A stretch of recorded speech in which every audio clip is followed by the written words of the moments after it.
তোমার লজ্জা হয় না? তুমি শেক্সপিয়ার পড়ো কিন্তু তুমি কোরআন পড়তে পারো না, তোমার লজ্জা হয় না? তুমি ইংরেজি বুঝো, তুমি আরবি বুঝো না, তোমার লজ্জা হয় না? তুমি সায়েন্স বুঝো কিন্তু তোমার কোরআন তুমি বুঝো না, এদিকে তোমার লজ্জা হয় না? তোমার কি লজ্জা হয় না তুমি এ কথা বলো যে আমি এখনো শুদ্ধ করে কোরআন তেলাওয়াত করতে পারি না? তোমার কি লজ্জা হয় না তুমি বলো যে আমি ইসলামের মৌলিক বিষয়গুলি এখনো জানি না? তুমি সব কিছু জানো, টেকনোলজি তুমি এক্সপার্ট, সায়েন্সের তুমি এক্সপার্ট, কেবলমাত্র তুমি ইসলামের ক্ষেত্রে তুমি ইগনোরেন্ট। তোমার লজ্জা হয় না? তুমি মুসলিম উম্মার জন্য বোঝা, অথচ তুমি মুসলিম উম্মার জন্য সম্পদে পরিণত হওয়ার কথা ছিল। তোমাদেরকে দিয়েই সালাহউদ্দিন আইয়ুবীরা গোটা পৃথিবীতে ইসলামকে প্রতিষ্ঠিত করেছিল, অথবা খালিদ ইবনে ওয়ালিদদেরকে দেখে যুদ্ধের ময়দান থেকে অন্যরা পালিয়ে চলে যেত। তুমি তো তাদের উত্তরসূরি, তাদের বংশধর। তোমাকে তাদের চরিত্র বোঝা দরকার, জানা দরকার। তুমি যদি খেলোয়াড়দের নাম জানো আর সাহাবীদের নাম জানানো, তাহলে তোমার জন্য আমার কান্না করতে মনে চায়, তোমার জন্য কান্না করতে আমার লজ্জা পায়। তুমি যদি ফুটবল প্লেয়ার অথবা ক্রিকেট প্লেয়ারদের নাম জানো, রাসূলের সেই সোনালী সাহাবীদের নাম জানো, তাইলে তোমার জন্য তো আমার বিলাপ করা উচিত।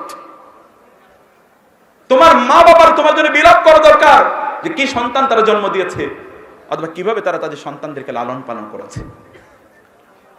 আমি যুবকদেরকে যে কথা বলবো যে come to Islam, come to ইসলাম, তুমি ইসলামের কাছে আসো।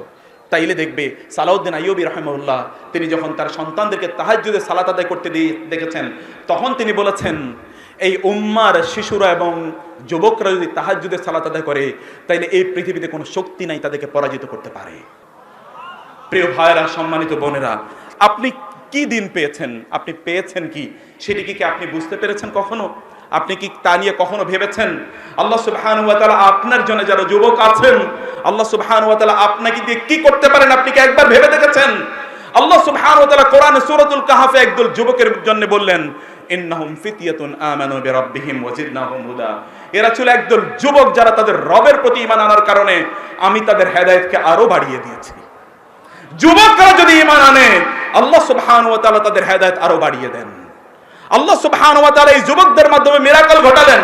ওয়া তারা শামসা তাজাওয়ারু আন কাহফিহিম যাতাল ইয়ামিন ওয়া ইযা গরাবাত তাকরিদুহুম যাতাশ শিমালি ওয়া হুম ফি ফাজওয়াতিন মিন যালিকা মিন আয়াতিল্লাহ মান ইয়াহদিল্লাহু ফাহুয়াল মুহতাদ ওয়া মান ইউদলিল ফালান তাজিদ লাহু ওয়ালিয়্যাম মুরশিদা। আল্লাহ সুবহানাহু ওয়া তাআলা বললেন, যদি যুবকরা ঈমান আনে তাইলে আমি তাদের জন্য এমন একটা ব্যবস্থা করে দেই, কোনো ঘুমের ট্যাবলেট তাদের খাওয়া লাগে না। এক নাগাড়ে আমি তাদেরকে প্রয়োজনে 309 বছর ঘুম পাড়িয়ে রাখতে পারি।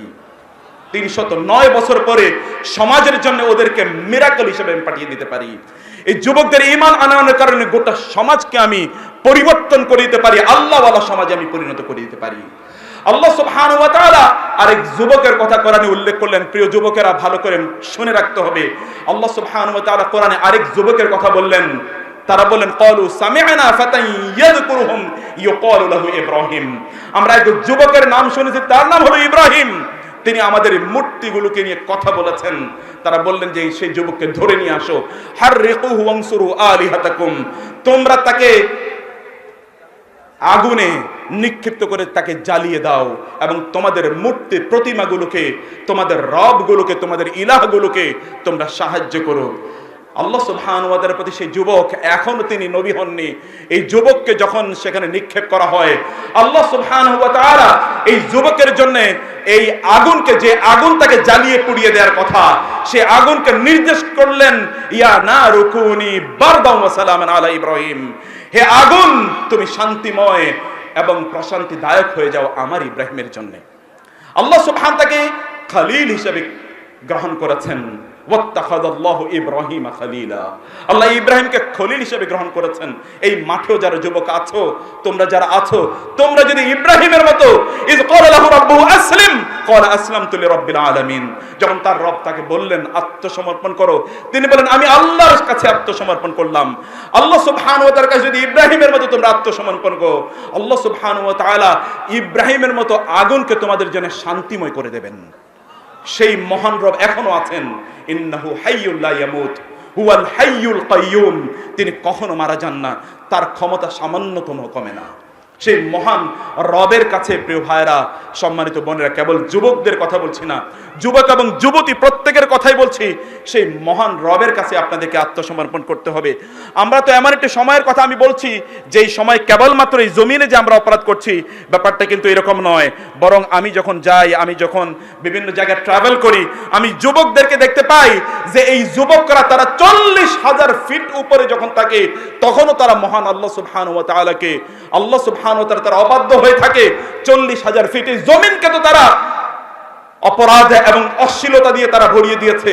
40,000 ফিট ফ্লাইটে যখন থাকে, তখনও তারা অশ্লীলতার ছয় লাভ করে দেয়। তাদের মধ্যে একবার ওই আতঙ্ক এবং ভয় তৈরি হয় না। আল্লাহ সুবহানাহু ওয়া তাআলা যদি এই 40,000 ফিট থেকে তাকে নিচে আর না নামান, তাইলে পৃথিবীর কেউ তাকে নামানোর সামর্থ্য রাখে না। সেই জন্য প্রিয় ভাইরা, সম্মানিত বোনেরা, আপনাদেরকে বুঝতে হবে যে আমরা কি করছি। এই যুবকদের কি ক্ষমতা একবার চিন্তা করে দেখুন। ফেরাউন তার মহাসিংহাসনে বসে কাঁপছে, কারণ সে জেনেছে এমন একজন যুবকের জন্ম হবে, যেই যুবক তার রাজত্বকে, তার রাজ্যকে, তার সিংহাসনকে তছনছ করে দেবে। যুবকদের মধ্যে এরকম পাওয়ার আছে। পাওয়ারটা যদি তারা খাটায়, তাহলে either it works positively or it works in the negative. যৌবন একটা প্রচন্ড প্রোডাক্টিভ অথবা প্রচন্ড ডিস্ট্রাকটিভ একটা টাইম। এই সময়টাকে আপনি কিভাবে খাটাতে চাচ্ছেন, সেটি হচ্ছে আপনার দেখার বিষয়। আপনি প্রোডাক্টিভলিও এটাকে ব্যবহার করতে পারেন এবং নেগেটিভলিও আপনি এটাকে ব্যবহার করতে পারেন। সম্মানিত ভাইয়েরা, সম্মানিত উপস্থিতি যারা এখানে আছেন, সবাইকে আমি বলি যে যুবকরা যারা আছেন, জীবন নিয়ে আপনার উপলব্ধি কি? জীবন নিয়ে আপনি আসলে কি চিন্তা করছেন?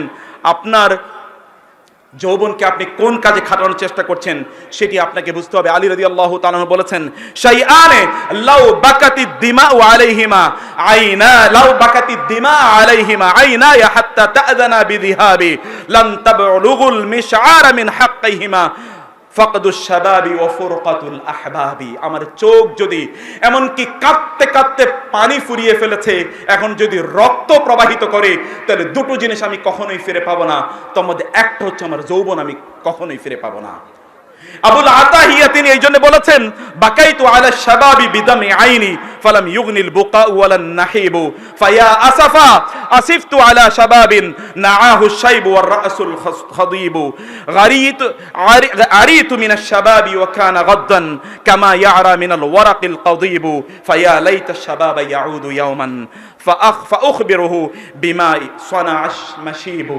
তিনি বলেছেন, হায় যদি আবার যৌবন ফিরে আসতো, তাহলে আমি বলতাম যে বার্ধক্যের কি ক্ষমতা রয়েছে আর যৌবনের ক্ষমতা কি রয়েছে, আমি যৌবনকে বুঝিয়ে দিতাম। কিন্তু এই যৌবন তো আর কখনোই আপনার দিকে ফিরে আসবে না। এই জন্য প্রিয় ভাইরা, আপনি যদি আপনার এই যৌবনকে যদি কাজে লাগাতে পারেন, তাহলে গোটা পৃথিবী আপনার দিকে ধাবিত হবে। যদি আপনি আল্লাহর কাছে ধাবিত হন, আপনার যৌবনকে আল্লাহ সুবহানাহু ওয়া তাআলা পথে ব্যয় করেন, গোটা পৃথিবীকে আল্লাহ সুবহানাহু ওয়া তাআলা আপনার কাছে অবনত করে দেবেন। যেমনি ভাবে আপনার পূর্বপুরুষদের জন্য মহান আল্লাহ সুবহানাহু ওয়া তাআলা গোটা পৃথিবীকে অবনত করে দিয়েছিলেন। কিন্তু আমাদের যুবকরা আজ ভেরি আনফরচুনেটলি, আমাদের যুবকরা অন্য কিছুকে তারা স্ট্যান্ডার্ড হিসেবে তারা মেনে নিয়েছে, স্ট্যান্ডার্ড হিসেবে তারা গ্রহণ করেছে। তারা ম্যান হতে চায়, তারা পুরুষ হতে চায়, কিন্তু তারা আসলে নারীদেরকে অনুসরণ করে অথবা যারা নারীর মতো করে জীবন যাপন করে, এই সকল মানুষদেরকে তারা তাদের স্ট্যান্ডার্ড হিসেবে তারা গ্রহণ করেছে। আল্লাহ সুবহানাহু ওয়া তাআলা বলেছেন, রিজাল বলতে কাকে বোঝাচ্ছেন আপনি? ম্যান বলতে আসলে কাকে বোঝাচ্ছেন? আল্লাহ সুবহানাহু ওয়া তাআলা কোরআনে বলেছেন, রিজালুন লা তুলহিহিম তিজারাতুন ওয়ালা বাইউন আন যিকরিল্লাহ। একদল যুবক আছে, একদল মানুষ আছে যারা সত্যিকার অর্থে মানুষের সংজ্ঞায় পড়ে। এই সকল ব্যক্তিদেরকে কোনো কিছুই আল্লাহ সুবহানাহু ওয়া তাআলার শরণ এবং আল্লাহর দ্বীন থেকে বিচ্যুত করতে পারে না। মিনাল মুমিনিনা রিজালুন সাদাকু মা আহাদুল্লাহ আলাইহি। মুমিনদের মধ্যে একদল আছে যারা মানুষ, যারা পুরুষ। আল্লাহ সুবহানাহু ওয়া তাআলা বললেন, আল্লাহর সাথে তারা যা প্রতিজ্ঞা করেছে, এই প্রতিজ্ঞাকে প্রয়োজনে তাদের জীবন দিয়ে তারা পূর্ণ করে দেয়। আবু উবাইদা রাদিয়াল্লাহু তাআলা আনহু, ইয়ারমুকের যুদ্ধ, এক খ্রিস্টান, এক যোদ্ধা, বিশাল যোদ্ধা, এক খ্রিস্টান যোদ্ধা ঘোষণা করলো যে আমার সাথে যুদ্ধ করার মতো কে আছে। এক যুবক বের হয়ে আসলেন এবং বললেন, আবু ওবায়দা, তিনি সেনাপতি, আমাকে একটু অনুমতি দেবেন, আমি এর বিরুদ্ধে যুদ্ধ করতে চাই এবং আল্লাহ সুবহানাহু ওয়া তাআলার ভালোবাসা, আল্লাহর দ্বীনের যে ভালোবাসা, এটা আমি একটু টেস্ট করতে চাই, আমি এটা অন্তর দিয়ে উপলব্ধি করতে চাই। আবু ওবায়দা বললেন, যাও। তিনি যাওয়ার সময় বললেন, তার চোখ দিয়ে এক ফোঁটা পানি পড়ে গেল, আবু ওবায়দা, যুদ্ধের ময়দান থেকে যদি ফিরে না আসি, আমি যদি যুদ্ধের ময়দানে শাহাদাত বরণ করি, আল্লাহর রাসূলের সাথে যদি আমার সাক্ষাৎ হয়, তাহলে কি আপনার কোনো কথা আছে যেটি আমি পৌঁছে দেব? আবু ওবায়দা আর ইমোশনটাকে ধরে রাখতে পারলেন না। যুদ্ধের ময়দানে ইমোশন দেখাতে নাই, কিন্তু আবু ওবায়দা ইমোশন ধরে রাখতে পারলেন না। আবু ওবায়দা কেঁদে দিলেন, বললেন আমার রাসূলের সাথে যদি দেখা হয় তাহলে তুমি আমার রাসূলকে আমার সালামটা পৌঁছে দিও। যুদ্ধের ময়দানে গেলেন যুবক সেখানে শাহাদাত বরণ করলেন। আমাদের যুবকরা কোথায়? যুদ্ধের ময়দান তো চারিদিকে, everywhere the battlefield, the war is going everywhere. যুদ্ধ সর্বত্র চলছে, সর্বত্র যুদ্ধের ঘনঘটা। কিন্তু তুমি কোথায়? আপনি কোথায়? আপনি কিসের স্বপ্নে আপনি বিভোর হয়ে আছেন? কিভাবে আপনার সময়টাকে আপনি কাটাচ্ছেন? আপনি কি করছেন প্রিয় ভাইরা, সম্মানিত যুবকরা, প্রিয় যুবতীরা, আপনারা কি করছেন? সেই জন্য বলছি, দুনিয়া, এই পৃথিবী নিয়ে আপনার স্বপ্ন কি? এই পৃথিবীকে আপনি কিভাবে দেখছেন? পৃথিবীতে আপনার সময়টাকে আপনি কিভাবে কাটানোর চেষ্টা করছেন? আপনি এই পৃথিবী নিয়ে আপনি কি চিন্তা করছেন, কি ভাবছেন? আপনি কি তাকাননি মহান আল্লাহ সুবহানাহু ওয়া তাআলা ইন্নামাল হায়াতুদ দুনিয়া, আল্লাহ সুবহানাহু ওয়া তাআলা বললেন এই দুনিয়ার জীবন আল্লাহ সুবহানাহু ওয়া তাআলা কিভাবে সংজ্ঞায়িত করেছেন। কোরআনে যদি আয়াতের দিকে তাকান আপনি পাতায় পাতায় দেখতে পাবেন, ওয়াদরিব লাহুম মাসালাল হায়াতিদ দুনিয়া কামাইন আনজালনাহু মিনাস সামাই ফাখতালাতা বিহি নাবাতুল আরদি ফাআসবাহা হাশীমান তাযরুহু রিয়াহ ওয়া কানা আল্লাহু আলা কুল্লি শাইইন কাদিরা। আল্লাহ সুবহানাহু ওয়া তাআলা সূরা মুক্তাদিরা, আল্লাহ সুবহানাহু সূরাতুল কাহফে বললেন এই দুনিয়ার জীবন একটা এক্সাম্পল হলো ওই কৃষকের মতো, যেই কৃষক ফসল ফলিয়েছে, ফসল যখন তার যৌবনে আছে কিছুক্ষণ পরে এমন একটা অবস্থা হলো যে এই ফসলগুলো সব হলুদ বর্ণ ধারণ করেছে, অর্থাৎ এই ফসলগুলো সব নষ্ট হয়ে গিয়েছে। এই ফসলগুলো সব নষ্ট হয়ে গিয়েছে। এই দুনিয়ার জীবনটা এমন, যুবক তুমি মনে করছো তুমি আর যৌবনের শক্তি তুমি টকবক করছো, তুমি কি দেখোনি এমন বহু ব্যক্তি রয়েছে যারা যুবক ইউসবিহু ওয়া ইউমসি আমিনান ওয়া কাদ নুসিজাত আকফানুহু ওয়া হুয়া লা ইয়াদরি। সে যুবক সকাল এবং সন্ধ্যা প্রচন্ড টকবকে শক্তি নিয়ে সে চারিদিকে দৌড়ে বেড়াচ্ছে, আসলে তার কাফনের কাপড় অলরেডি বাজারে চলে এসেছে। অলরেডি তার কাফনের কাপড় বাজার, যে কোনো সময় তার মৃত্যু হবে এবং এই কাফনের কাপড় দিয়ে তাকে কাফন দেয়া হবে, তার কবরটা হয়তো বা স্থান নির্ধারিত হয়ে আছে। তুমি কি মনে করছো ইউ উইল নেভার ডাই? তুমি কখনোই মারা যাবে না। এই পৃথিবীতে কারো যদি বেঁচে থাকার কোনো অধিকার থাকতো তাহলে তিনি হতো মুহাম্মদুর রাসূলুল্লাহ সাল্লাল্লাহু আলাইহি ওয়াসাল্লাম। আফাইম মিত্তা ফাহুমুল খালিদুন, আপনি মারা গেলে ওরা কি কিয়ামত পর্যন্ত বেঁচে থাকবে? তারা কি মনে করছে ইন্নাকা মাইয়িতুন ওয়া ইন্নাহুম মাইয়িতুন। এই জীবন নিয়ে, দুনিয়া নিয়ে তোমার চিন্তা কি? আল্লাহর রাসূল সাল্লাল্লাহু আলাইহি ওয়াসাল্লাম কি এই কথা বলেননি? তোমার কানে কি সে কথা যায়নি? তিনি বলেছেন এই দুনিয়ার মূল্য যদি মহান আল্লাহ সুবহানাহু ওয়া তাআলার কাছে একটি মশার ডানার মতো হতো তাহলে আল্লাহ সুবহানাহু ওয়া তাআলা একটি কাফেরকেও এক ফোঁটা পানিও পান করাতেন না। এই দুনিয়ার বিত্ত বৈভব, এত প্রভাব প্রতিপত্তি দেখে কেন তোমার চোখ ঝলসে যায়? ফ্লাড লাইটের পিছনে ব্যাপক পরিমাণ অন্ধকার আছে, এটা দেখো না? ওয়েস্টকে কি দেখো না তুমি? তারা তাদের মানুষদেরকে আত্মহত্যা করার জন্য ওরা যন্ত্র তৈরি করে, দেখো না কিভাবে তাদেরকে আত্মহত্যা করতে হয়, কিভাবে শান্তিতে আত্মহত্যা করতে হবে, এটা তাদেরকে ট্রেনিং দেওয়া হয়, দেখো না? ইসলাম তোমাকে এটা পূর্ণ জীবন যাপন করার একটা সুযোগ করে দিয়েছে যেন তুমি এটা ফুল লাইফ লিড করতে পারো। এটি হচ্ছে দিন, এটা হচ্ছে আল্লাহর পক্ষ থেকে নেয়ামত। ইয়ামুন্নুনা আলাইকা আন আসলামু কুল লা তামুন্নু আলাইয়া ইসলামাকুম বালিল্লাহু ইয়ামুন্নু আলাইকুম আন হাদাকুম লিল ঈমান। অতএব তুমি তোমার জীবনটাকে কি মনে করছো? তুমি এই জীবন থেকে কি, তুমি মানুষ হিসেবে তুমি কি মনে করছো তুমি প্রচন্ড নাদুস নদুস চেহারার শরীরের অধিকারী হবে? তুমি কি দেখো না যে কোরবানিতে কোন গরু অথবা কোন ছাগলটাকে কোরবানি করা হয়? এটা কি তুমি দেখো না? যার মাংস বেশি তাকে কোরবানি করা হয়। তুমি কি ওইরকম কোরবানির প্রাণীতে তোমার নিজকে রূপান্তরিত করতে চাও? জিমে গিয়ে তুমি কার জন্য এই শরীরকে তৈরি করছো? জাহান্নামের জন্য তৈরি করছো নাকি জান্নাতে যাওয়ার জন্য তুমি নির্মাণ করছো তোমার শরীরকে? আব্দুল্লাহ ইবনে মাসউদ রাদিয়াল্লাহু তাআলা আনহু তিনি যখন একটা গাছ থেকে তিনি মেসওয়াক যখন তিনি তৈরি করছিলেন তখন একটা বাতাসে তার ইজারটাকে একটু সরিয়ে দেওয়ার পর তার পায়ের গোসালিগুলো তখন সেটা এক্সপোজড হয়ে ওঠে, অর্থাৎ সেগুলো তখন দৃশ্যমান হয়ে যায়। এটা এতটা চিকন ছিল, অন্য সাহাবায়ে কেরাম রাদিয়াল্লাহু তাআলা আনহুম হেসে দিলেন। রাসূল সাল্লাল্লাহু আলাইহি ওয়াসাল্লাম বললেন মিম্মা তাদহাকুন, তোমরা কি দেখে হাসছো? রাসূলুল্লাহ সাল্লাল্লাহু আলাইহি ওয়াসাল্লামের উত্তর তারা বলে মিন দিক্কাতি সাকাইহি ইয়া রাসূলুল্লাহ, ইয়া রাসূলুল্লাহ তার পায়ের গোড়ালিগুলো প্রচন্ড চিকন, এটা দেখে আমরা হেসে দিলাম। রাসূল সাল্লাল্লাহু আলাইহি ওয়াসাল্লাম বললেন আল্লাহর কসম করে বলছি এই দুটো পায়ের গোড়ালি যদি মিজানের দাড়িপাল্লা রাখা হয় তাইলে মিজানের দাড়িপাল্লাগুলো এত এত ভারী হবে যে এগুলোকে নিচে নামানোর মতো আর কার ক্ষমতা থাকবে না। তুমি কি দেখো না? তুমি কি বুঝো না? যে কি আল্লাহ সুবহানাহু ওয়া তাআলা গোটা পৃথিবীর এত বিত্ত বৈভব, এত সম্পদ, এত সম্মান নিয়ে যারা আছে তারা কোন দিকে ধাবিত হচ্ছে? এগুলো সবকিছুর মূল্য তো আল্লাহ সুবহানাহু কাছে একটা মশার ডানার মতো নয়। তাহলে তোমার রুচিটা এই লেভেলের কেন? তুমি কেন সেখানে পড়ছো? তুমি কেন মাসি হচ্ছ? তুমি কেন মাছি হচ্ছ? তুমি কি মৌমাছি হতে পারোনি? তুমি মশা হচ্ছ কেন? তুমি কি মৌমাছি হতে পারোনি? মৌমাছি তো সে খায় যা, উৎপাদন করে যা, সবকিছুই কল্যাণকর। ও তো মধু উৎপাদন করে, ও তো ফুলের উপর বসে। তুমি কেন মাছি হচ্ছ যে তুমি ময়লা আবর্জনা, নোংরা, পচা, দুর্গন্ধময় জিনিসের উপর তুমি তোমার দৃষ্টি নিবারিত করছো, দৃষ্টি নিবৃত করছো, দৃষ্টি ফেলছো? কেন তোমার রুচি এই লেভেলে গেল? তুমি তো মুসলিম যুবক, তোমার কি খোবাইব রাদিয়াল্লাহু তাআলার কথা মনে নাই? ফালাস্তু উবালি হিনা উক্তালু মুসলিমান, ওরা আমাকে হত্যা করতে চায় কারণ রাসূলের প্রতি আমি ঈমান এনেছিলাম। আমি তাদেরকে বললাম তোমরা আমাকে 2 রাকাত সালাত আদায় করতে দাও। এরকম একটা যুবক হও না তুমি। যাকে হত্যা করার জন্য ওরা নিয়ে গেছে তারা বললেন, তিনি বললেন 2 রাকাত সালাত আদায় করতে দাও। এখনো ফাঁসির কাস্টে যারা যায় তারা 2 রাকাত সালাত আদায় করার সুন্নাহ যার কাছ থেকে এসেছে, আলাইকুম বিসুন্নতি আলাইকুম বিসুন্নতি ওয়া সুন্নাতিল খুলাফা আল রাশিদিন আল মাহদিয়িন মা আনা আলাইহি ওয়া আসহাবি। খোবাইব রাদিয়াল্লাহু তাআলা ওরা হত্যা করবে। খোবাইব 2 রাকাত সালাত আদায় করলেন, দ্রুত সালাত আদায় শেষ করে বললেন, আল্লাহর কসম আমি সালাতটাকে লম্বা করতে চেয়েছিলাম, কিন্তু যদি তোমরা মনে করো আমি মৃত্যুর ভয়ে সালাতটাকে লম্বা করছি, এইজন্য আমি সালাতটাকে সংক্ষিপ্ত করেছি।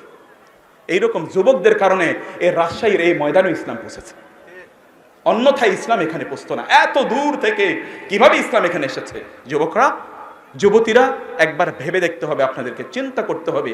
তাকে হত্যা করা হলো, তিনি বললেন ফালাস্তু উবালি ইহিনা উক্তালু মুসলিমান, if I am killed as a believer, as a Muslim, I don't care. তাহলে আমি কেয়ার করি না যদি আমাকে হত্যা করা হয়, যেই কোনোভাবে ওরা আমাকে হত্যা করুক না কেন, যেহেতু আল্লাহ এবং আল্লাহর রাসূলের প্রতি আমি ঈমান এনেছি, আমার লস করার কিছুই নাই, আমার হারানোর কিছুই নাই। যা কিছুই আমার, সবকিছু আমার অর্জন, কেবল আমি অর্জনই করব। এটি হচ্ছে তোমরা তাদের বংশধর যাদেরকে দেখলে আল্লাহ রাসূল সাল্লাল্লাহু আলাইহি ওয়াসাল্লাম বলেছেন নুসিরতু বির-রু'বি মাসিরাতা শাহরিন ওয়া মাসিরাতা সাফারিন। দুটো বর্ণে আছে, আমি যদি কোথাও যেতাম শত্রুরা 1 মাসের রাস্তার দূরত্ব থেকে আমার আগমন দেখে তারা ভয় পেয়ে যেত। তোমরা কি মুতার যুদ্ধের কথা শুনোনি? সেখানে 3000 সৈন্য কিভাবে লক্ষ লক্ষ সৈন্যকে পরাজিত করে সেখান থেকে ফিরে এসেছে। তোমরা তাদের বংশধর, তাদের ব্লাড তোমাদের শরীরে রয়েছে, অথবা তাদের ঈমান তোমাদের চেতনায় লালন করতে হবে তোমাদেরকে। যদি সেই ঈমান তোমরা লালন করতে পারো, আবার আরেকবারে গোটা পৃথিবী তোমাদের পায়ের নিচে এসে পিষ্ট হবে। আল্লাহ সুবহানাহু ওয়া তাআলা এইভাবেই এই পৃথিবীকে তোমাদের জন্য তৈরি করেছেন। অতএব প্রিয় ভাইরা, সম্মানিত বোনেরা, আমি জানি এখানে আর 5 মিনিট সময় বাকি আছে, এর আরো 10 মিনিট আগে উনি দিয়েছেন। তো সেই আলোচনা, এই শুধুমাত্র যুবকদের আলোচনা করার জন্য কয়েক ঘন্টা সময় লাগে, কিন্তু আমরা সেই সময় এখানে পাচ্ছি না। আমি সর্বশেষ যে কথাটি আপনাদেরকে বলতে চাই তা হলো যে আপনারা আল্লাহ এবং আল্লাহ রাসূল সাল্লাল্লাহু আলাইহি ওয়াসাল্লাম আপনাদেরকে যেভাবে দেখতে চান, যেভাবে আপনাদেরকে আল্লাহ এবং আল্লাহ রাসূল দৃশ্যায়ন করেছেন কোরআন এবং সুন্নাহে, সেভাবে আপনাদেরকে আপনাদের জীবন যাপন করতে হবে। ওয়ালাউ শি'না লারাফা'নাহু বিহা ওয়ালাকিন্নাহু আখলাদা ইলাল আরদি ওয়াত্তাবা'a হাওয়াহু ফামাসালুহু কামাসালিল কালব ইন তাহমিল আলাইহি ইয়ালহাস আও তাতরুকুহু ইয়ালহাস যালিকা মাসালুল কওমিল লাযিনা কাযযাবু বিআয়াতিনা ফাকসুসিল কসাস লাআল্লাহুম ইয়াতাফাক্কারুন। আল্লাহ সুবহানাহু বললেন, একদল লোক আছে তাদের ক্যারেক্টার হলো কুকুরের ক্যারেক্টার। এটা আল্লাহ বলেছেন, ফামাসালুহু কামাসালিল কালব ইন তাহমিল আলাইহি ইয়ালহাস, যদি তুমি তার উপর কিছু চড়াইয়া দাও, তাকে যদি ধমক দাও, তাহলে ও চিৎকার গেউ গেউ করে, আর কিছু না করলে ও ঘেউ ঘেউ করে। ওটা তার ক্যারেক্টার। মুসলিম যুবকরা এইরকম ক্যারেক্টারের অধিকারী হতে পারে না। মুসলিম যুবকদের ক্যারেক্টার হচ্ছে ভিন্ন রকম। মুসলিম যুবকদের ক্যারেক্টার হচ্ছে ভিন্ন রকম, যাদেরকে দেখে আল্লাহর রাসূলের কথা অনুসারে সাল্লাল্লাহু আলাইহি ওয়াসাল্লাম আল্লাহ সুবহানাহু ওয়া তাআলা ফেরেশতাদেরকে নিয়ে পর্যন্ত অহংকার করেন, গর্ব করেন, বলে এই হচ্ছে আমার যুবক। এদের কথাই আমি বলেছিলাম, ইন্নী আ'লামু মা লা তা'লামুন, আমি যা জানি তোমরা তা জানো না। ফেরেশতাদেরকে আদমকে সৃষ্টি করার সময় আল্লাহ সুবহানাহু ওয়া তাআলা যে কথা বলেছিলেন, অতএব আপনাদেরকে এমনভাবে আপনাদের নির্মাণ করা দরকার, আপনাদের চরিত্র নির্মাণ করা দরকার। অনেক ডেভিয়েশন আছে, এই ডেভিয়েশনের প্রত্যেকটা পয়েন্টে আলোচনা করার জন্য কয়েক ঘন্টা সময় লাগে। অনেক ডেভিয়েশন আছে, অনেক ডেভিয়েশন আছে। এখন তো আপনি সত্যি করতে ম্যান হয়েছেন কিনা, অথবা একটা সোসাইটিতে অথবা একটা গ্রুপ অফ পিপলে আপনার নিজেকে যদি আপনি ফিট করতে চান, তাহলে আপনাকে কিছু অপরাধ করতে হবে। তুমি বেটা এখনো সিগারেটই খাইতে পারলা না, তুমি আমাদের ক্লাবের মেম্বার হতে পারবা না। তুমি পুরুষ হয়েছো কিনা আমি একটু বুঝতে চাই। আচ্ছা ওই মেয়েটা যাচ্ছে, ওকে একটু টিজ করে আসো, তুমি পুরুষ হয়েছো কিনা এটা আমি দেখতে চাই, আমরা দেখতে চাই। এটাই তো এখনকার সমাজের স্ট্যান্ডার্ড। লম্বা, এটা দিয়ে তুমি পৌরুষ হয়েছো, এটা তুমি প্রমাণ করতে চাও। পুরুষ অথবা মনুষ্যত্বের মধ্যে নাই, মনুষ্যত্বটা ভিন্ন জায়গা আছে, মনুষ্যত্বটা ভিন্ন জায়গা আছে। তোমার মধ্যে তো প্রকৃত অর্থে চরিত্র নাই, তুমি এখন আসলে মানুষই হতে পারোনি। তুমি সারা রাত ধরে তুমি গান শোনো অথবা বাদ্য শোনো, আর সারা দিন ধরে তুমি ঘুমাও। কিভাবে তোমাকে দিয়ে, তোমাকে তো শয়তান দেখে লজ্জা পায়, শয়তানও তোমাকে দেখে লজ্জা পায়। হয়তো বা শয়তানও মনে মনে বলে কিনা, ও তো আমার চেয়েও বড় শয়তান হয়ে গেছে। তোমার নিজকে পরিবর্তন করার জন্য তোমাকে আসতে হবে আল্লাহ এবং আল্লাহর রাসূলের কাছে, তোমাকে কোরআনের কাছে আসতে হবে, তোমাকে সুন্নাহর কাছে আসতে হবে। সেই চরিত্র তোমার মধ্যে তৈরি করো, লালন করো। আল্লাহ সুবহানাহু ওয়া তাআলা আমাদের সবাইকে কবুল করে নিন। হাদা ওয়া সাল্লাল্লাহু সুবহানাহু ওয়া তাআলা আলা নাবিয়িনা মুহাম্মদ ওয়া আলিহি ওয়া সাহবিহি আজমাইন। সুবহানাকা আল্লাহুম্মা ওয়া বিহামদিক আশহাদু আল্লা ইলাহা ইল্লা আনতা আস্তাগফিরুকা ওয়া আতুবু ইলাইক। ওয়াসসালামু আলাইকুম ওয়া রাহমাতুল্লাহি ওয়া বারাকাতুহু।